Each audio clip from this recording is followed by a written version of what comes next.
I guess now I know why Mom didn't like me playing with the music box.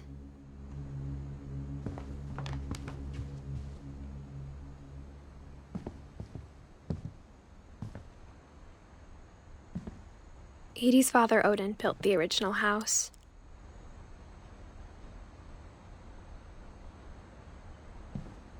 Whenever people ask me about my family, the first thing they always want to know about is Barbara.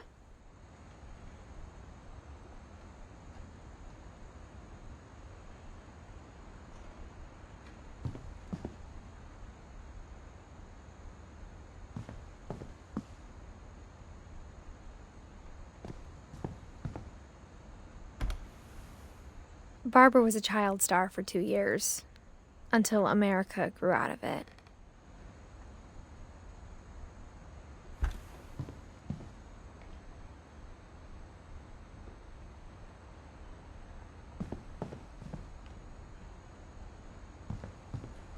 It's funny. All those times I played with the music box and never found the basement key.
Mom must have locked the third floor stairs on the night we left.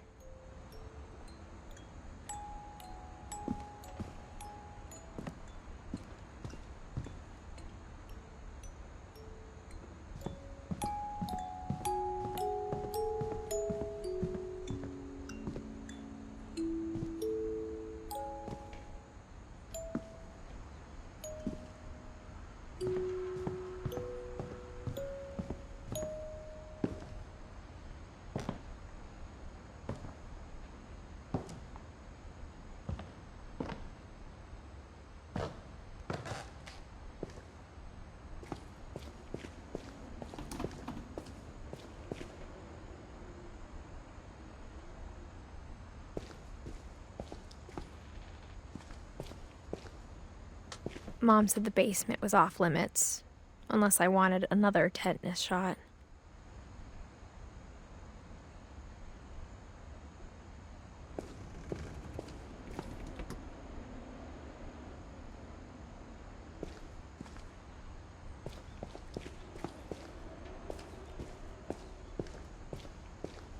I saw Edie sneak down to the basement once, carrying packages.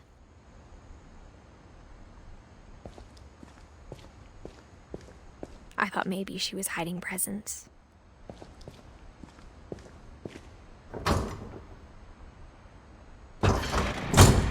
It turned out she was hiding a lot more than that.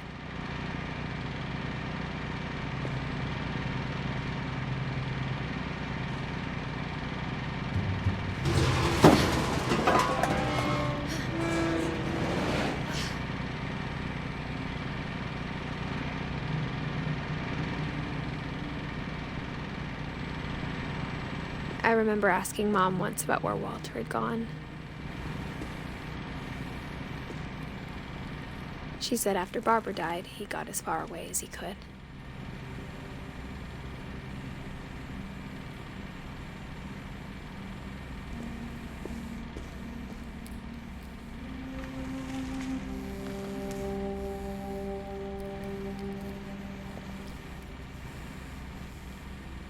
If there's a pattern in all these stories,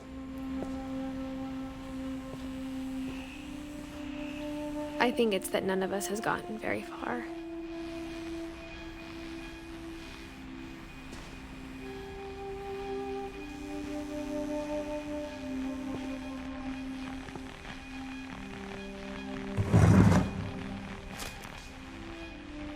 Goodbye, everyone.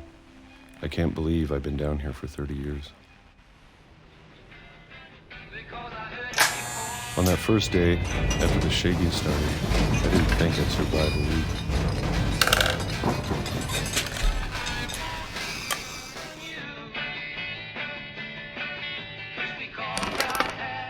But after a few days, I settled into a routine.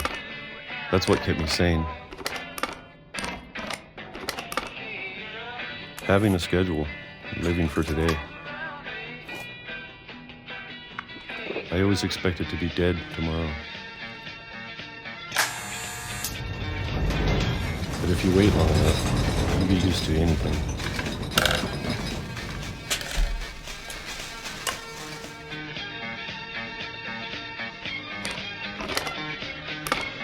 Even a monster on the other side of the door starts to feel normal.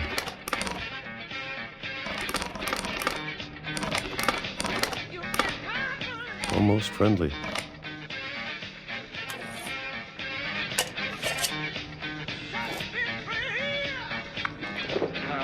And then one day, everything just stopped. Whatever that thing was, it was gone. Maybe it got tired of waiting. Or maybe I just got tired of being afraid.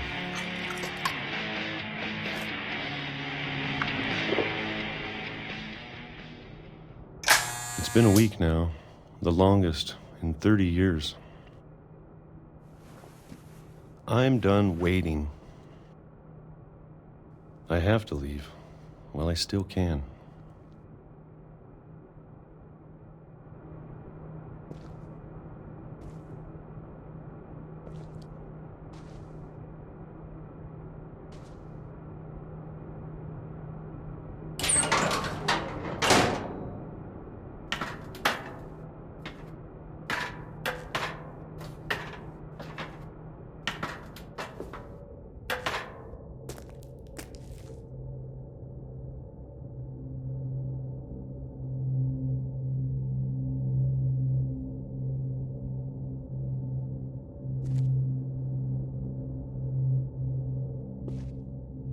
I know it's out there, somewhere.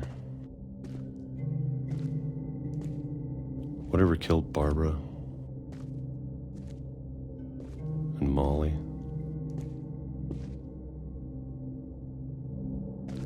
and Calvin.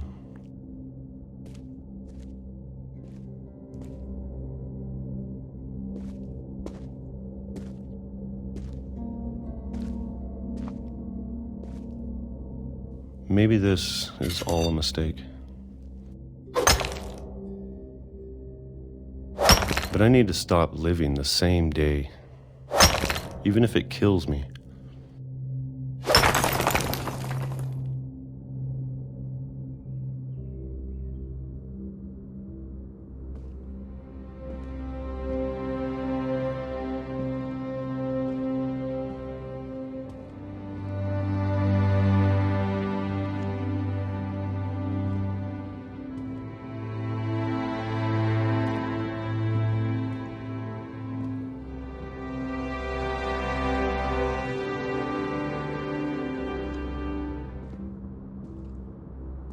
Whatever's out there, I want you to know I'm ready for it.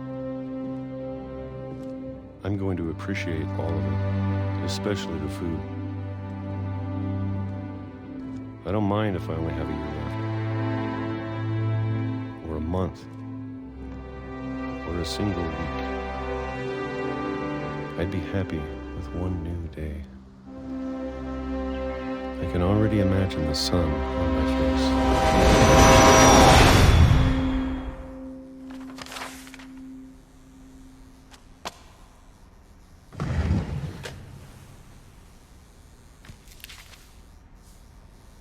Walter died when I was 6.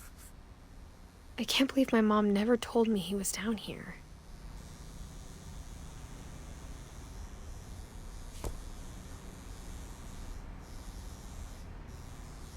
I'm sure my mom was trying to protect me.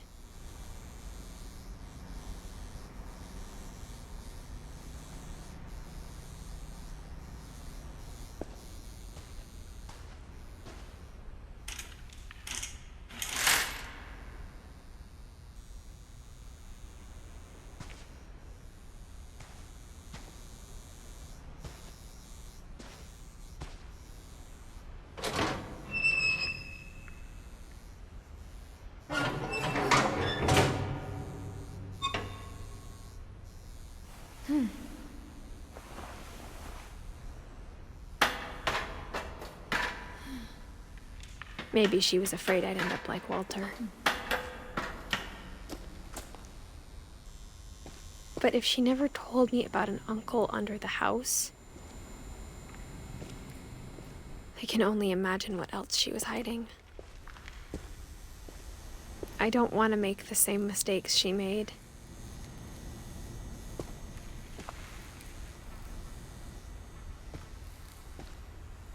Trying to bury something that's still alive.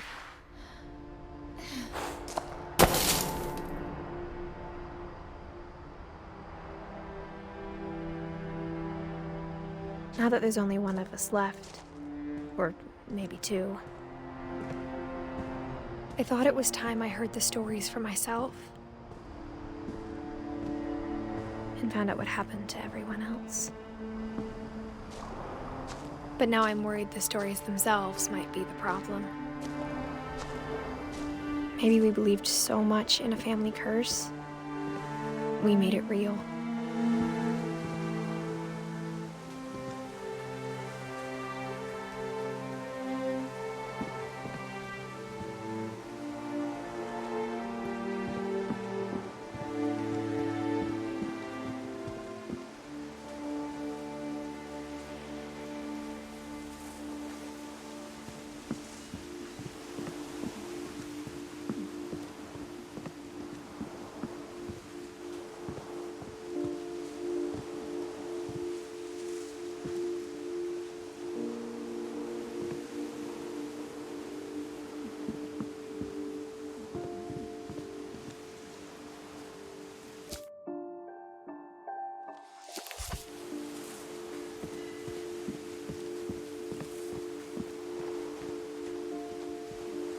I don't know if I should even be writing this.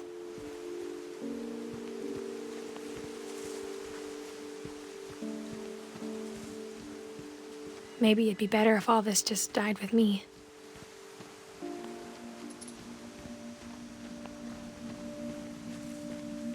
But I thought you should know about your family.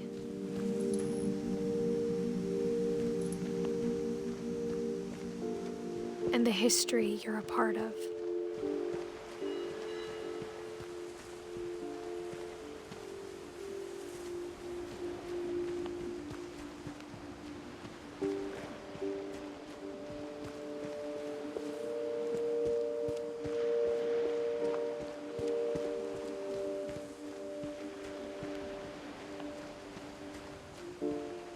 Though to be honest, I feel as lost as you probably do right now. I think the people in these stories believed them, for what that's worth.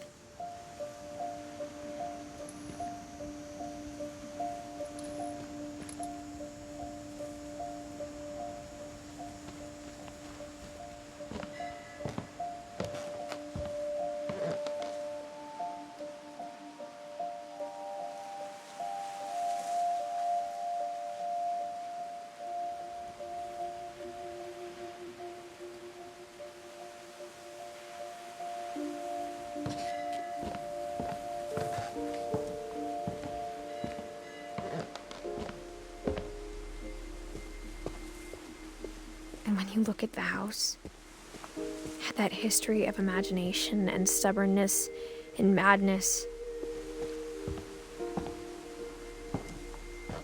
Any of it seems possible.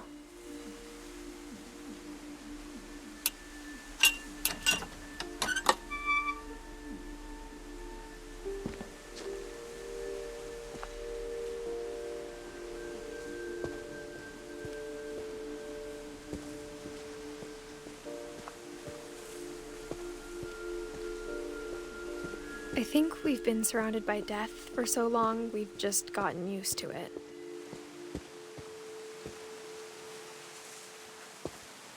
What kind of family finishes building a cemetery before starting the house?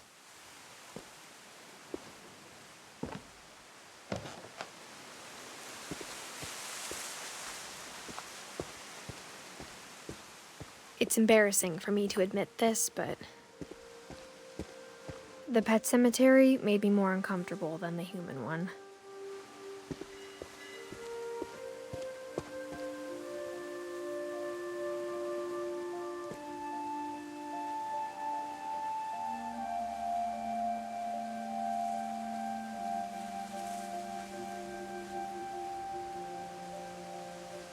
Three of the gerbils were mine, and 2 had been my fault.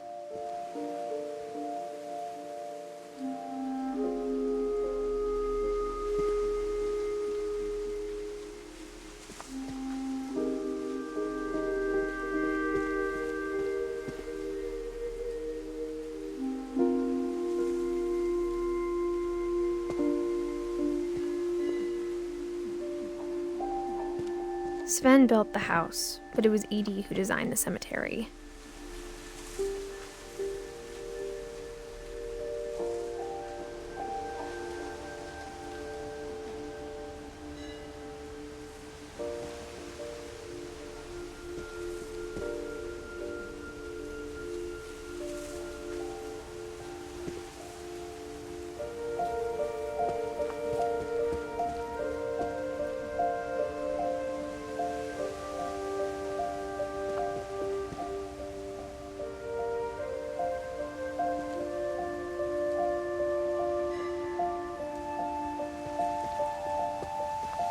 I'm sure Odin's monument had been Edie's idea. My mom was always trying to move on, but for Edie, the past never went away.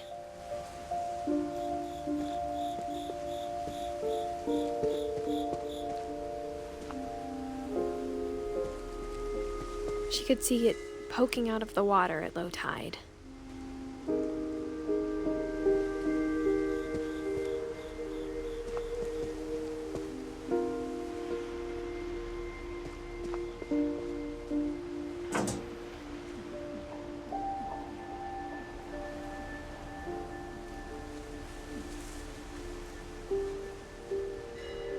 Edie said she dreamed about the old house every night.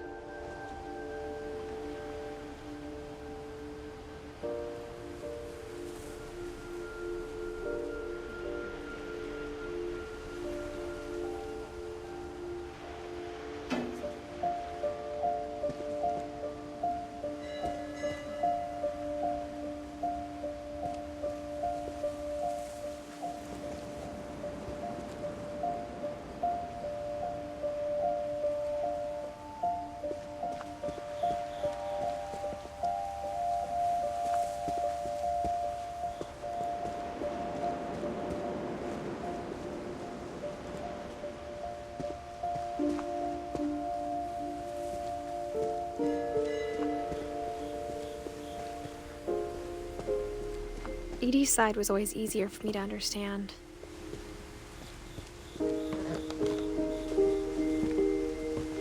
But the older I get, the more I can see where my mom was coming from. Her dad had been pretty strict, but it wasn't enough to save her brothers. She was just trying to do better.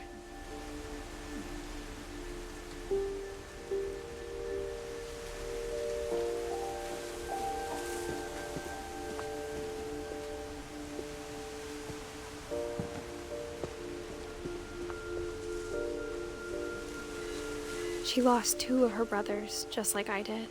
I get why she tried so hard to protect us.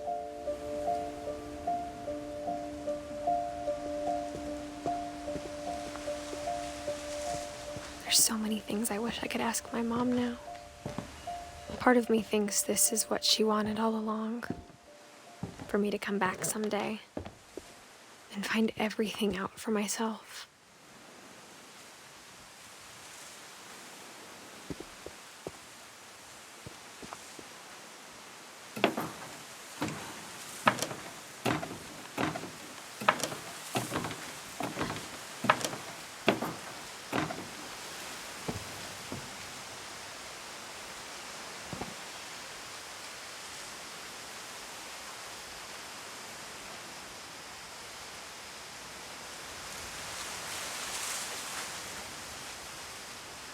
But looking back on it now,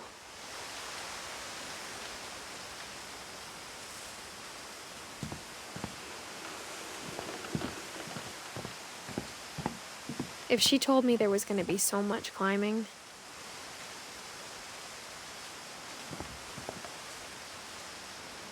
I never would have come when I was 22 weeks pregnant.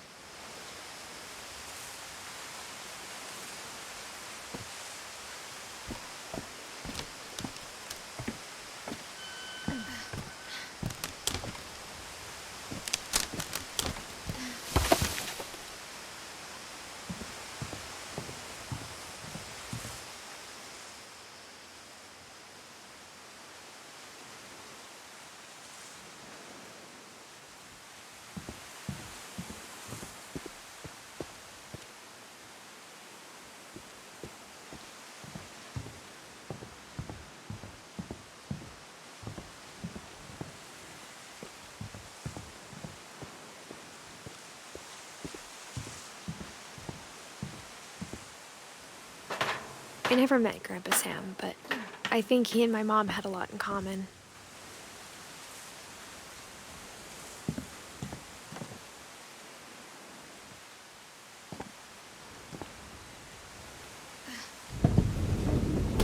They were both pretty intense. Sam spent his life shooting photos, but Mom said he got nervous being in front of the camera. I guess we're all afraid of something.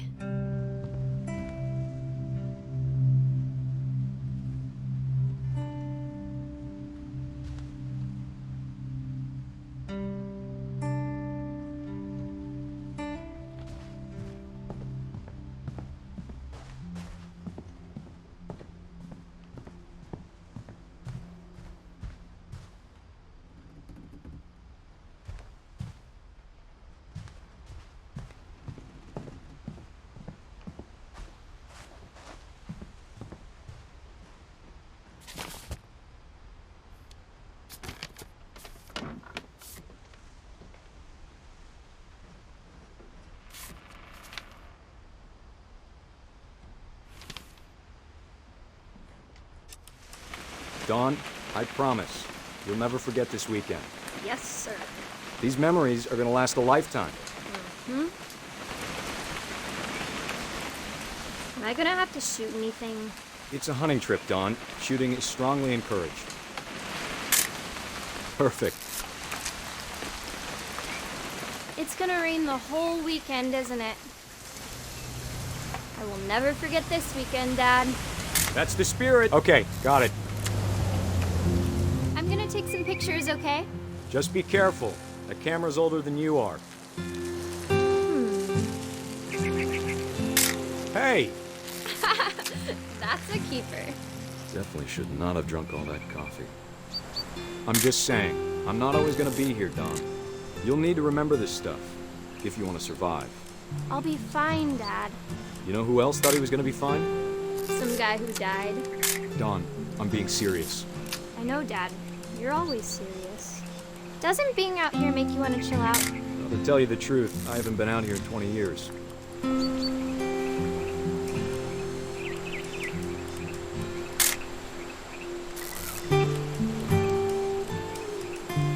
Last time I was with my brother Calvin. Man, that was a great trip. Your grandpa Sven taught us how to fish, how to build a fire. Dawn, don't you think you could find something more interesting to photograph? You don't need to waste any more film on me, kiddo.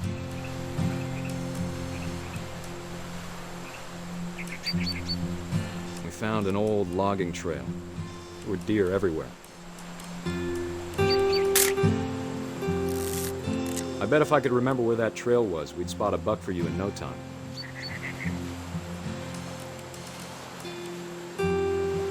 Dad! Good eyes, Dawn. Before you take the shot, let me get a picture of it.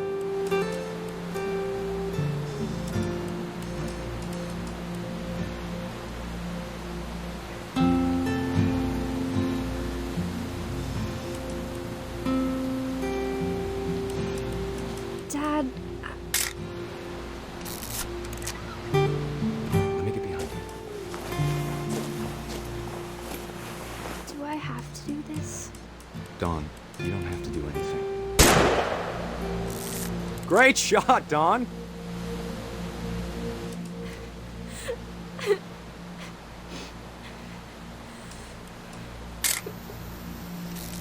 I'm proud of you, Dawn. Always remember that, okay?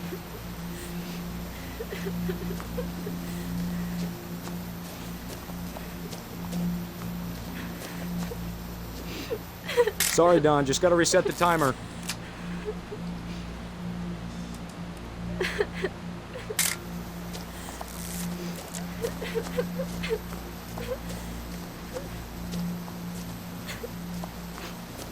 Dad, it's twitching. I think That's it's totally still... normal, Dawn. Just focus on the camera. Try not to think about... Dad!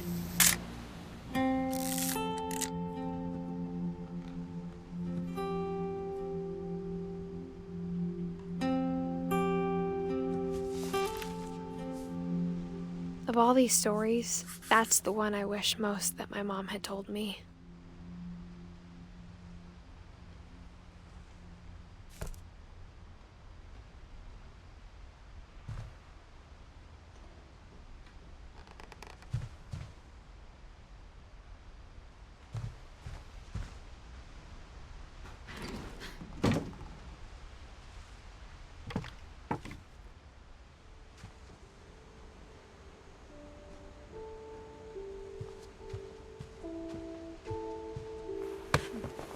After Sam died, my mom and Edie got really close. They'd both lost a lot.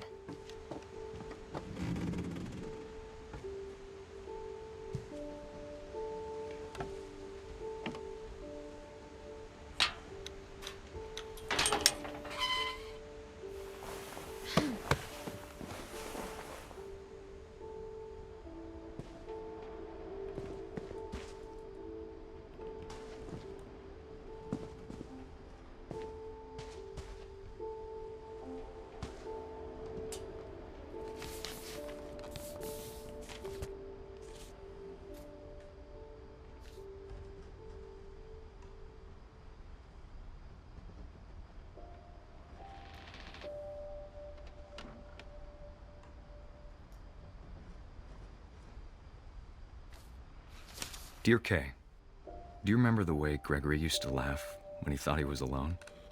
Like something funny was happening, but only he could see it.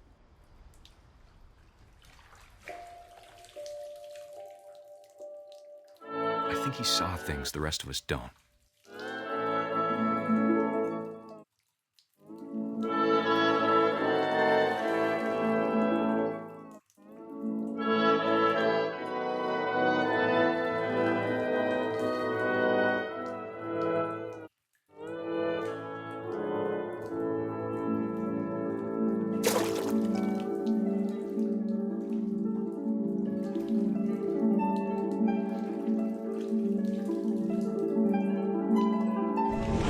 Over, Gregory. It's time to...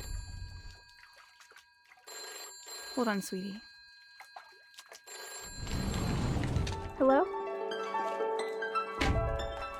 Sam, I told you I don't want to talk right now. I wonder what he saw.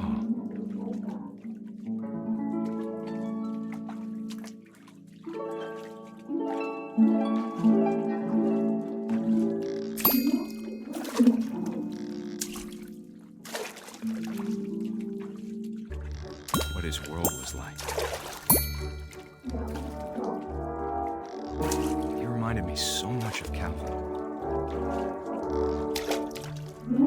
Lost in his imagination.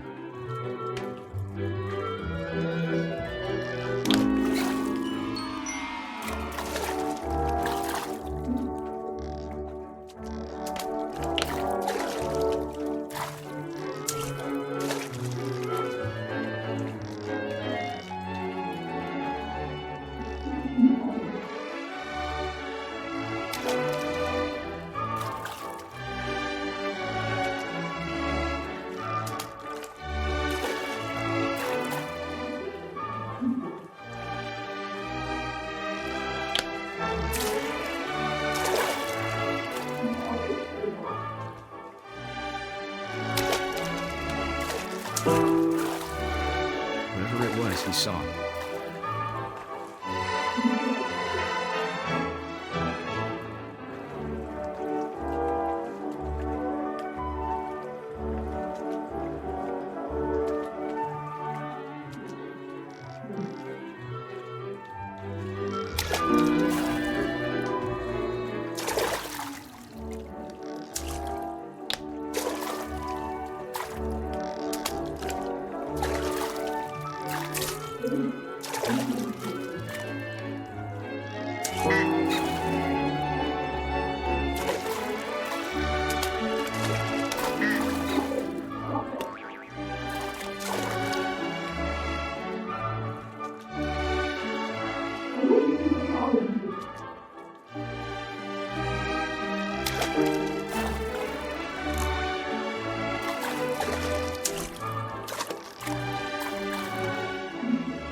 sure made him happy.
I know how silly it sounds.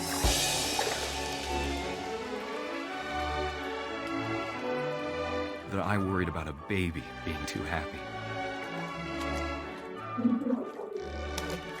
But I feel him slipping away. Sorry about that, Gregory. I know you did everything you could. Maybe if I hadn't called that night. Damn it. Hold on, I don't want Gregory to hear this.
I wish he could have told us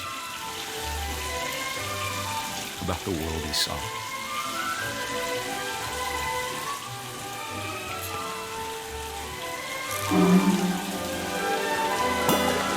There's so much I don't understand about Gregory, about everything.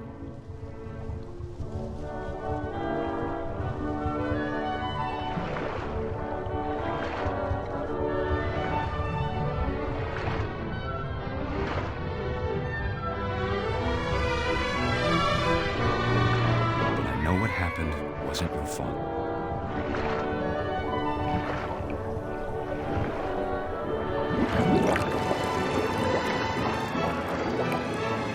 I'm sure he's happy. And he'd want you to be happy too. Good luck, Kay. Love, Sam.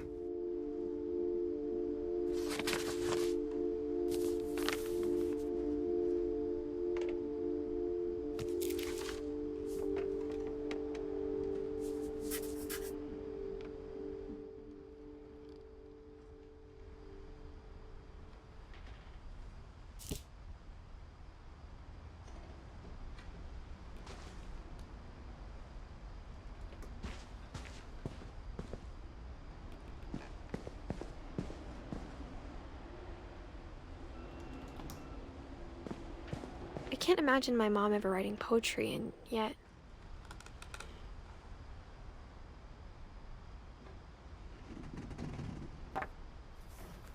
A poem for Gus, who always said the wedding was a bad idea. Our father never hit us kids, at least not very hard, before the day my brother said with teenage disregard that he'd be dead before he'd see a wedding in our yard.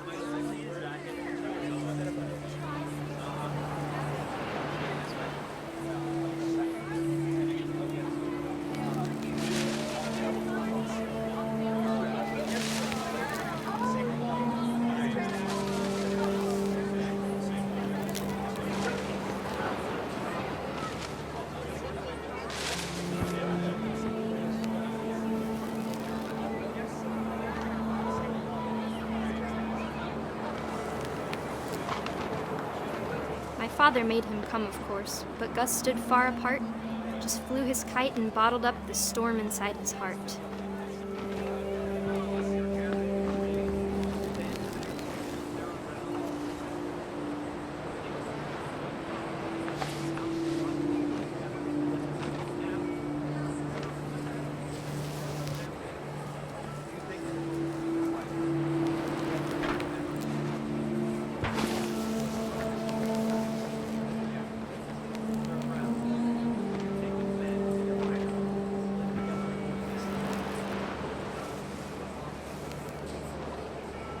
I tried to talk him out of it, but though he'd never met her, "We don't need a stepmom," were the words that I now pronounce you husband and wife. You may kiss the bride.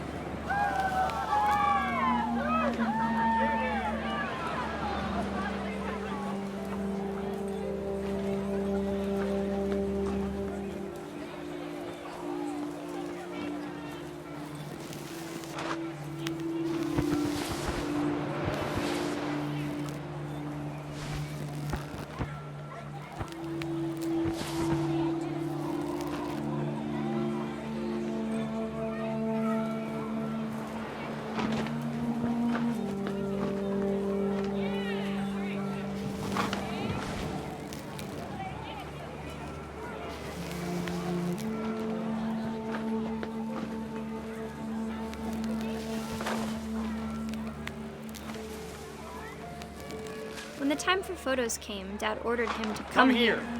But Gus declined and as a sign held up his middle finger.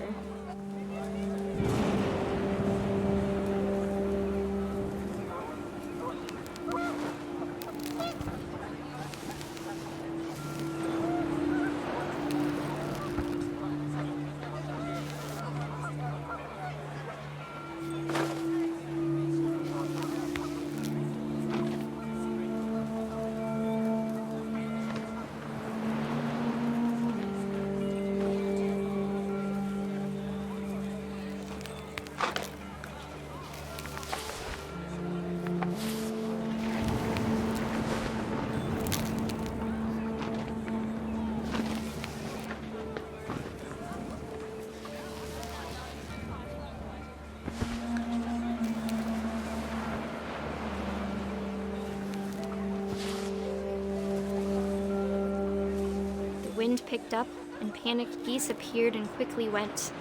But all the humans did that day was go inside the tent.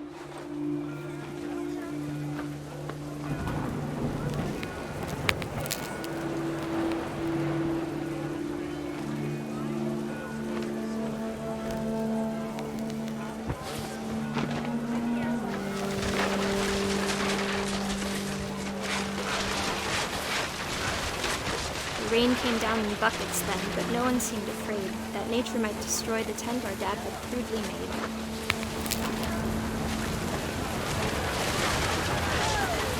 The thunder sounded much too close and full of angry power. But all my father said to this was, "Make the music louder."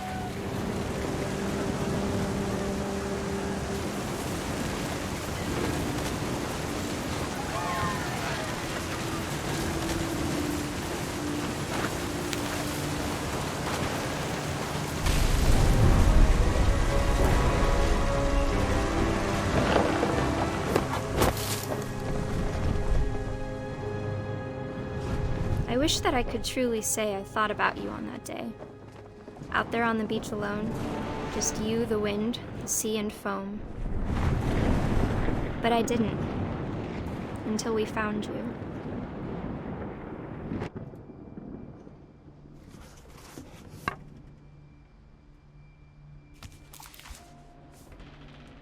She never talked about him, but Mom told me once if I was a boy, they were going to name me Gus.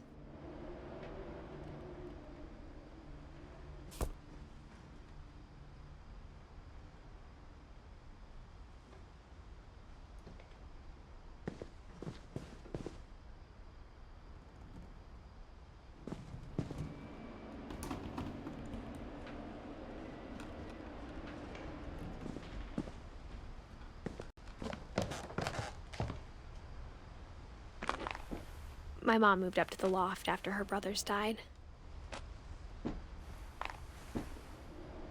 At the time, it was as far away as she could get.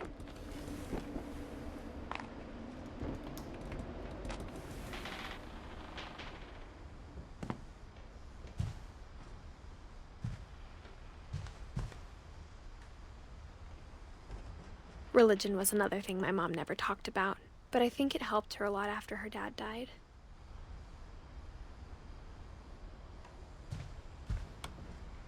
She spent a summer building houses in Calcutta, where she met my dad, Sanjay.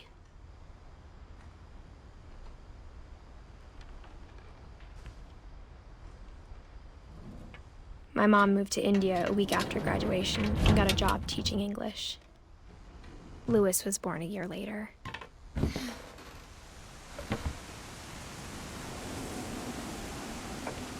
When my dad died, I don't think Mom knew where else to go.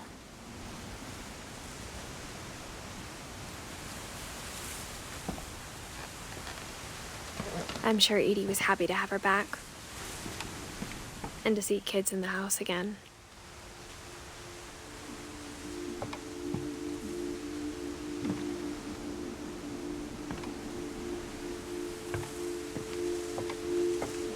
The house had to get a little bigger, but Edie was used to that.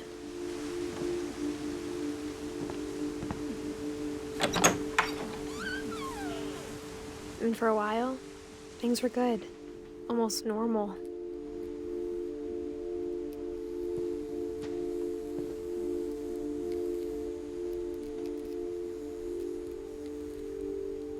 But it didn't last.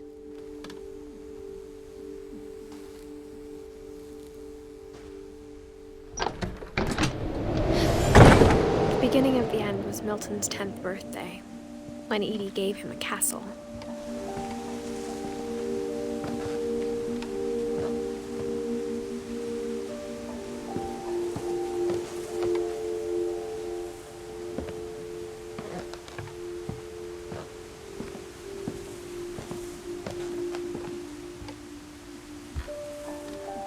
After Milton disappeared, the only thing he left behind was a room full of paintings.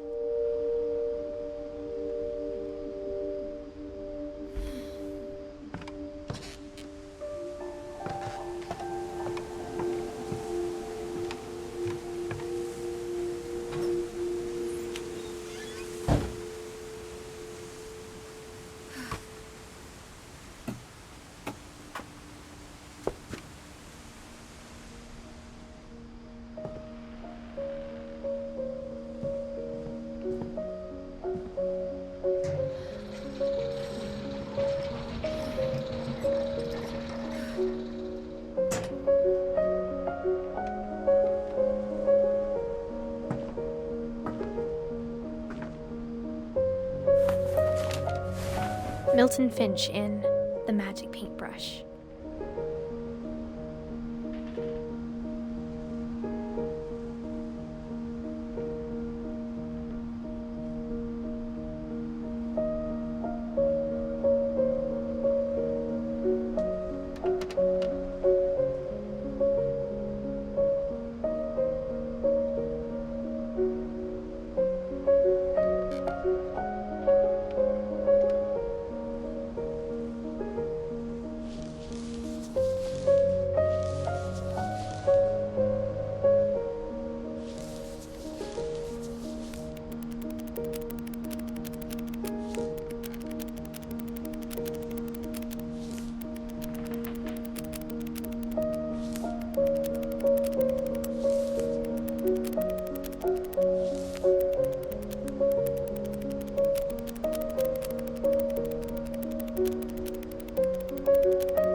was 4 when Milton disappeared.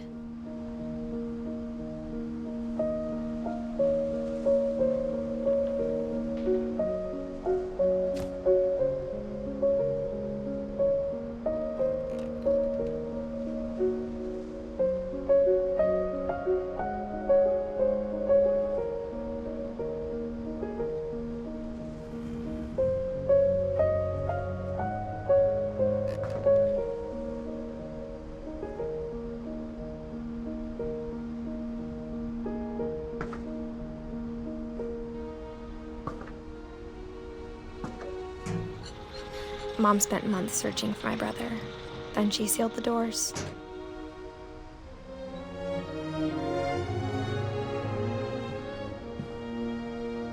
Whatever Milton had found in the house, Mom didn't want it getting out.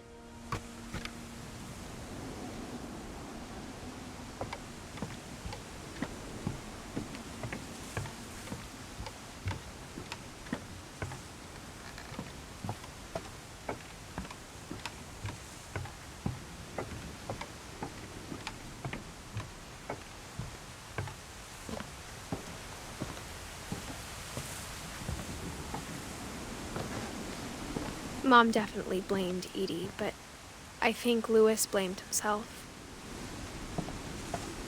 After he graduated, he just spent more and more time in his room, until Mom got him a job at the cannery.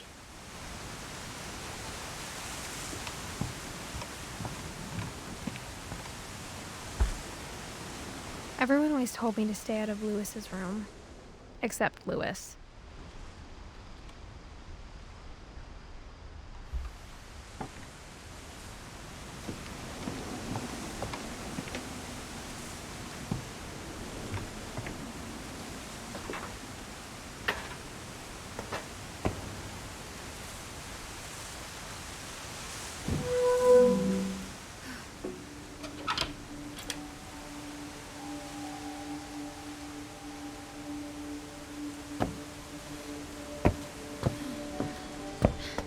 Louis's room smelled very, very familiar. That part of him lived on.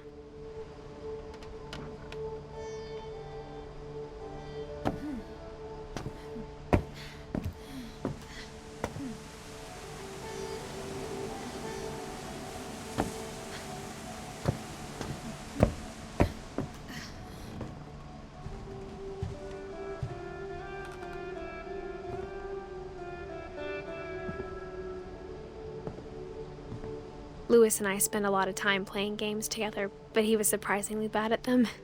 He died a lot.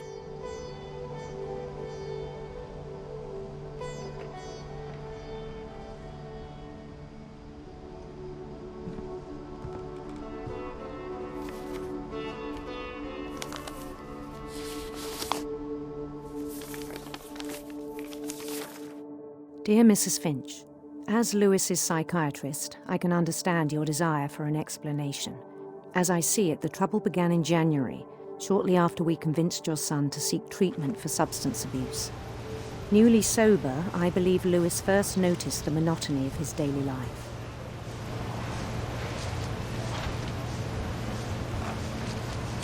He kept working at the cannery, but he withdrew part of himself. In our sessions, I saw the same behavior. His mind began to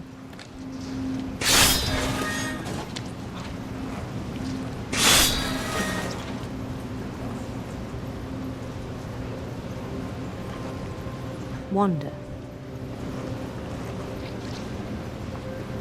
I asked him to describe it. He said he started small. Imagining a labyrinth.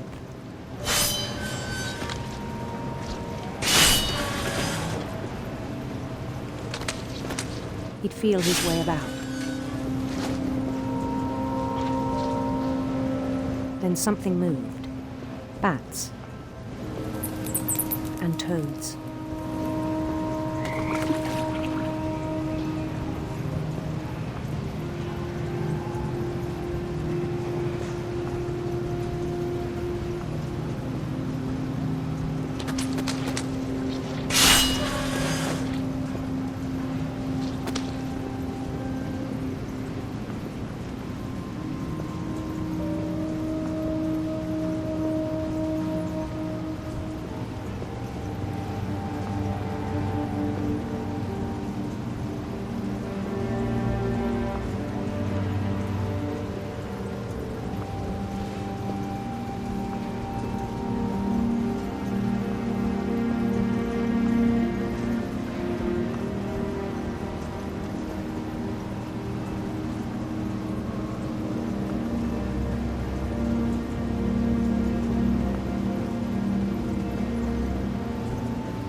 on things that have not names.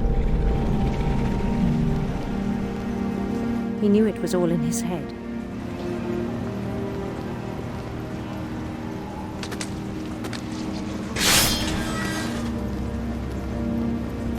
But he took it very seriously.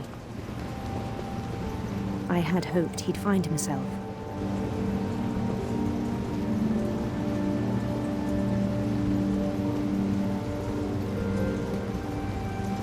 But he found something more.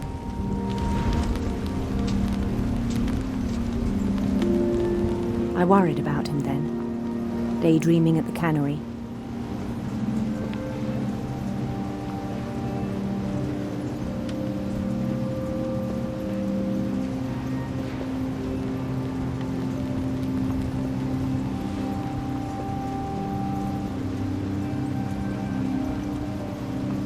I spoke with his boss. But he said Lewis had become a model employee. Methodical, tireless, focused. Like a whole new Lewis. So I let him go on.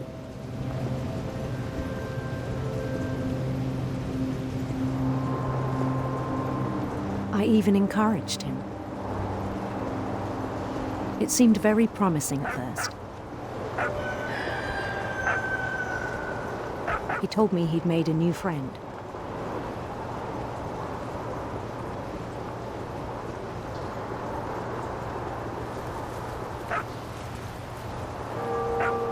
On the edge of a city he named Lewis Topia.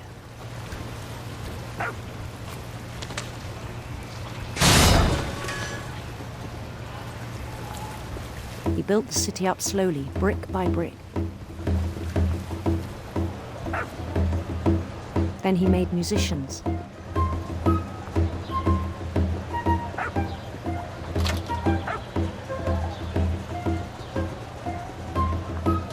And songs for them to play. He talked about starting a band. And he was always humming something. Every day his imagination grew stronger.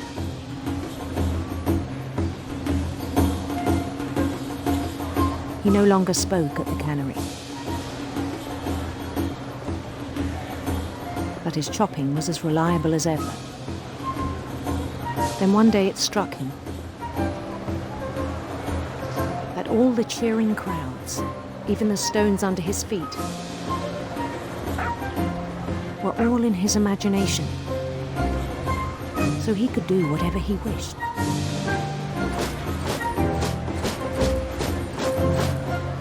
He held an election for mayor,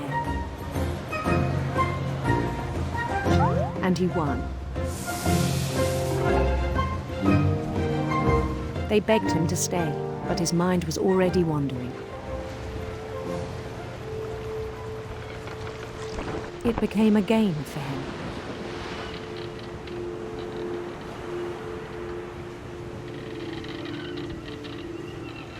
He'd conquer a city, then immediately push on.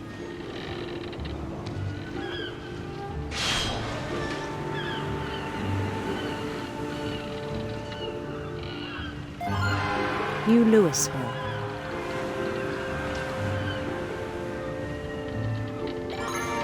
St. Louis. He started drifting away from our reality.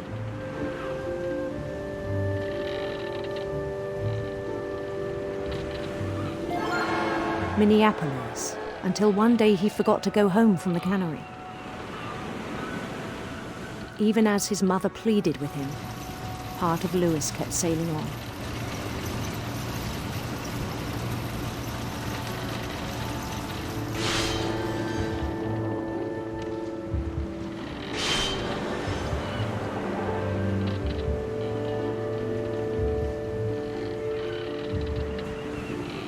In Lewisburg, he heard rumors of a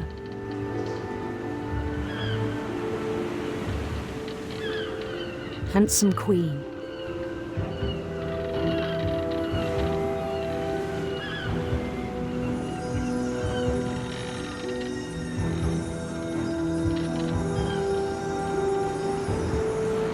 Queen was on her own quest for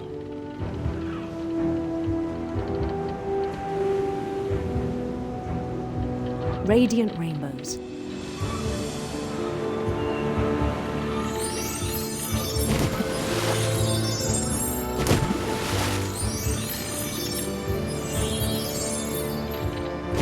He followed the sound of her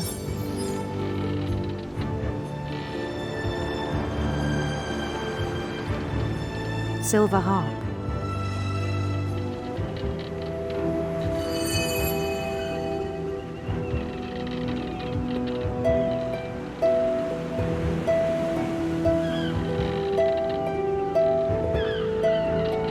His chase led him to a golden palace east of the sun and west of the moon. Even then, his logic remained sound.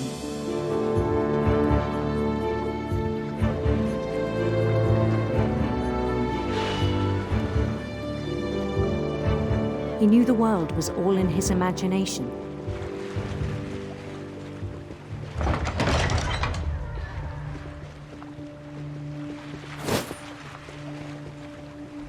But he was so proud of having created it.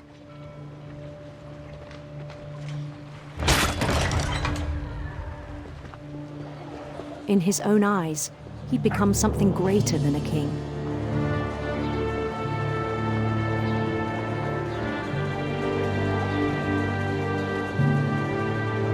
For someone who'd never known success in the real world, I think it was overwhelming.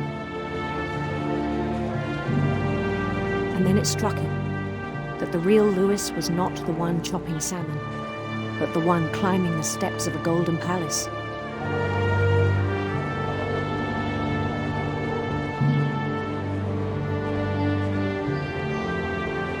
My imagination is as real as my body, he told me. It was hard to argue with him.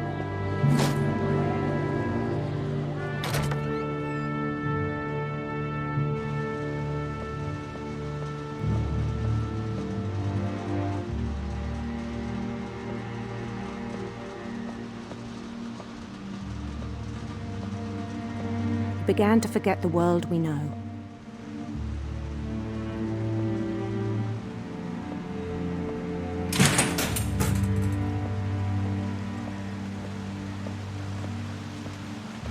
I think it pained him to remember Lewis, the cannery worker.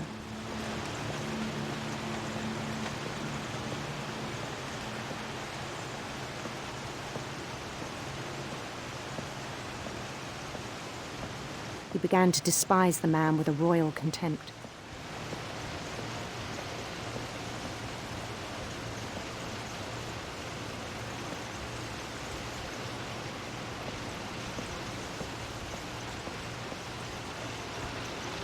I still thought I could save him.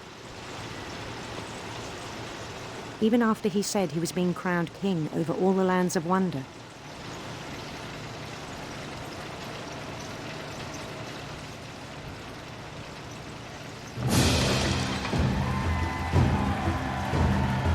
The palace would be packed with his companions.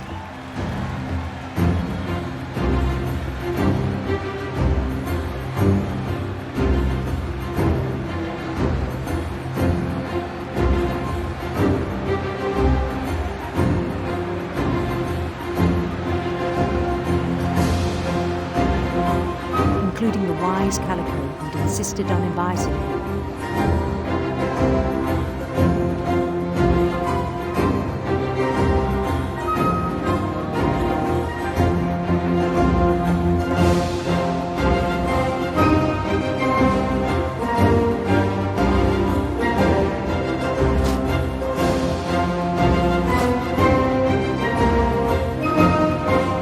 His queen waited, holding his crown.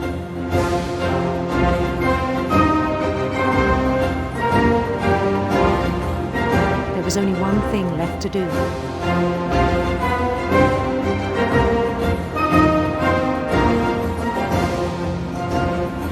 Bend down his head.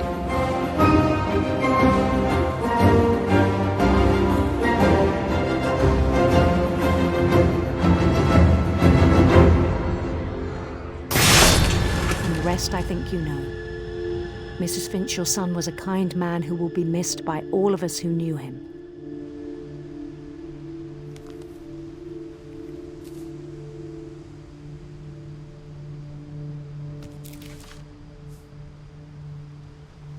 My brother was really cool. I wish you could have met him.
On the way back from Lewis's funeral, my mom told me to start packing.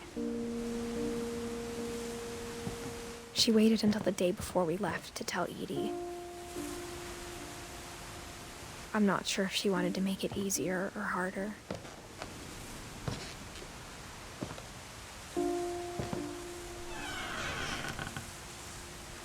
I wish we'd stayed.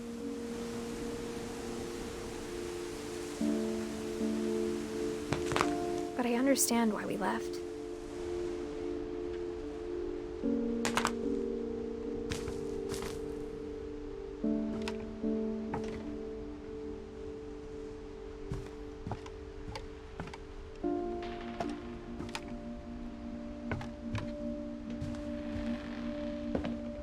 My mom ended up leaving everything behind.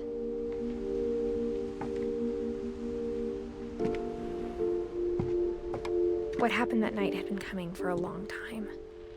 Maybe it should have come sooner.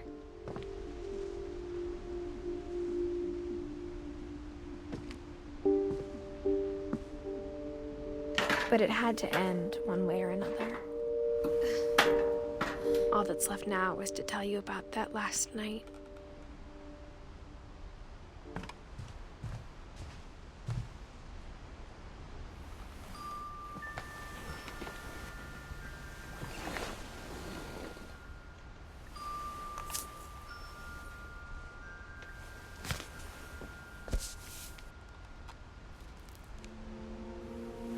That whole last day, Edie just watched us pack and didn't say a word.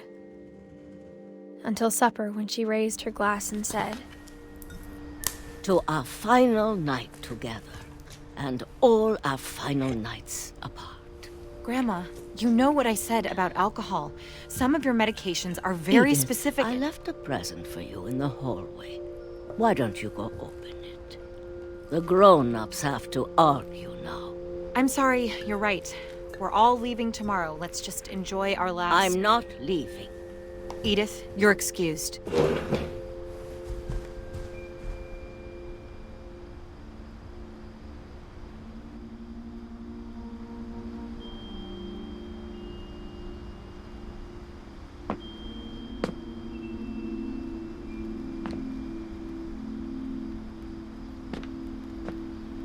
The power had been shut off that morning, but Edie always had plenty of candles.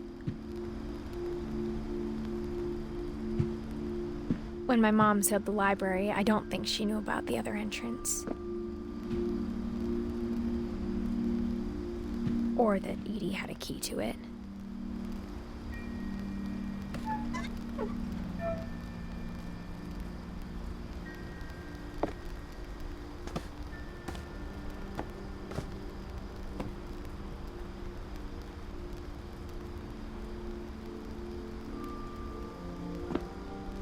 That thing you're afraid of isn't going to end when you leave the house.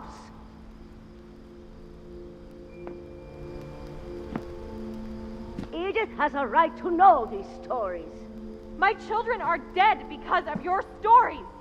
I think it's best if Edith and I leave tonight.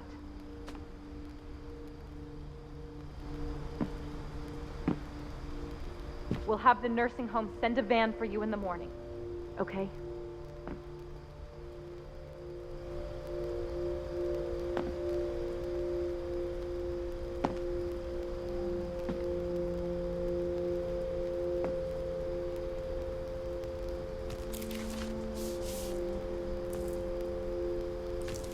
Dear Edith, there's so many stories I wish I could tell you, but there's only time for one.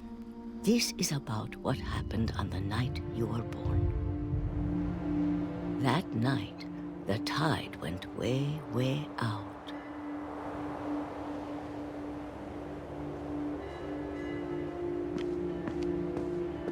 It was the first and last time I ever saw the old house aground. There'd been an earthquake out in the middle of the ocean. They called it the lowest tide in 1,000 years. God, it smelled awful. You know, I've seen that house every day of my life. But I never thought I'd go back to it. When the fog rolled in, I lost my way.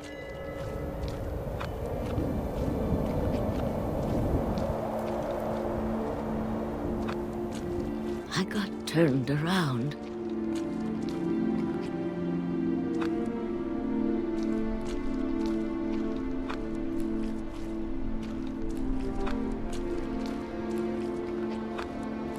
For a while, I wandered.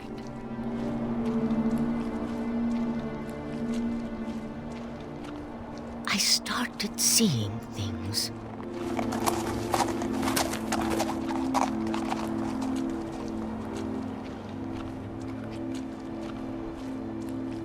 Things I'd forgotten had ever existed.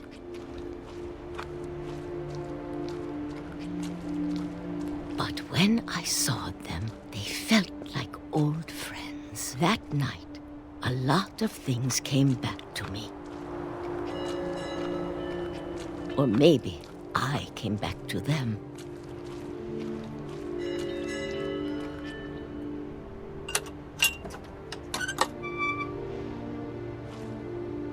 Things I can't explain, but that I need you to try and... Edith, what are you doing in here?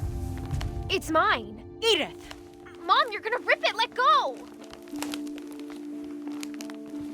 I kicked and screamed, but Mom dragged me to the car.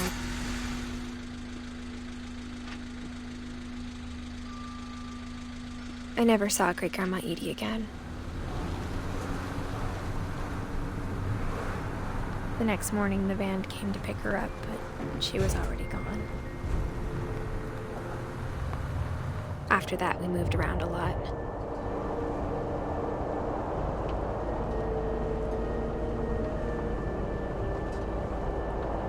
We both tried to make the best of it.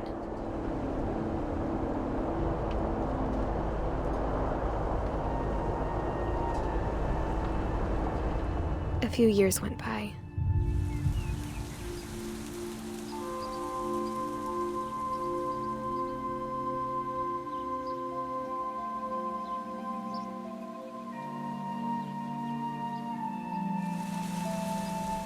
My mom didn't like to talk about it.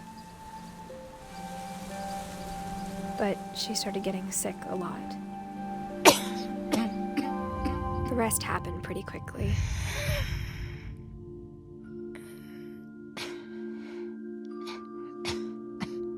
She got better for a while,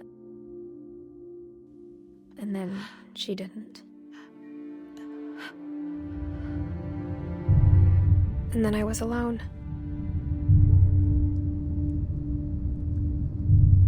The last Finch left alive.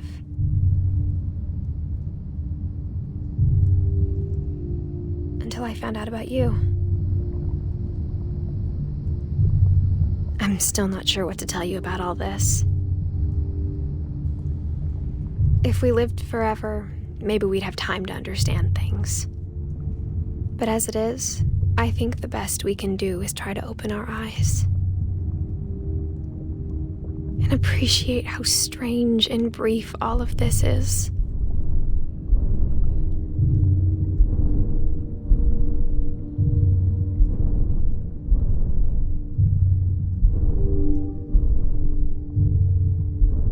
This journal was supposed to be for you.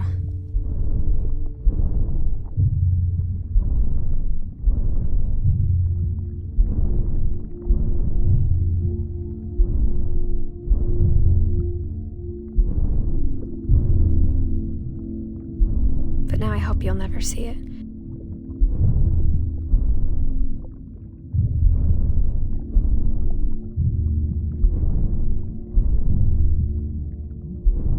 I just want to meet you and tell you all these stories myself. But I guess if you're reading this now,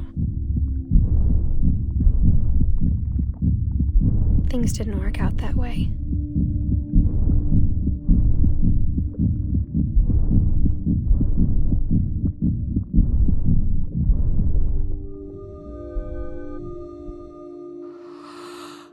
This is where your story begins. I'm sorry I won't be there to see it. It's a lot to ask, but I don't want you to be sad that I'm gone. I want you to be amazed that any of us ever had a chance to be here at all. Good luck.